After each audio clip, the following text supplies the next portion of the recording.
C'était France Info Trafic avec Qualibat. 33 000 professionnels aux compétences qualifiées pour les travaux de construction et rénovation sur qualibat.com. Et vous écoutez France Info, il est 7h15.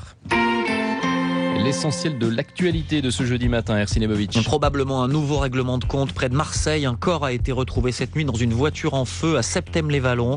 Ce sont des riverains alertés par des explosions qui ont appelé les services de secours. À 16h cet après-midi, François Hollande sera face à la presse pour la deuxième fois depuis le début de son quinquennat. A priori, pas d'annonce à attendre, mais des explications sur la manière de tenir les engagements en matière de chômage et de déficit budgétaire. Le parc de Montjusé à Clermont-Ferrand, encore quadrillé par les enquêteurs qui recherchent la petite Fiona, 5 ans, disparue depuis dimanche. Les recherches n'ont rien donné pour l'instant. Un nouvel appel à témoins a été lancé.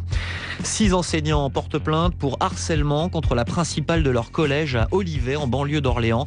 Cette situation durerait depuis des années. Le parquet a décidé d'ouvrir une enquête préliminaire.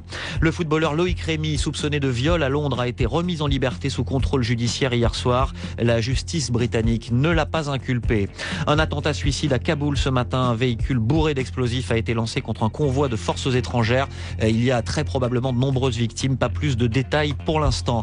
Et puis le festival de Cannes, après la cérémonie d'ouverture hier soir, le jury se met au travail. Les 2 premiers films en compétition aujourd'hui sont Ellie du Mexicain Amat Escalante et le nouveau François Ozon intitulé Jeune et Jolie, qui sortira en salle à la fin du mois d'août. Olivier Aymon. Le plus de France Info, c'est l'une des promesses majeures de François Hollande pour son quinquennat.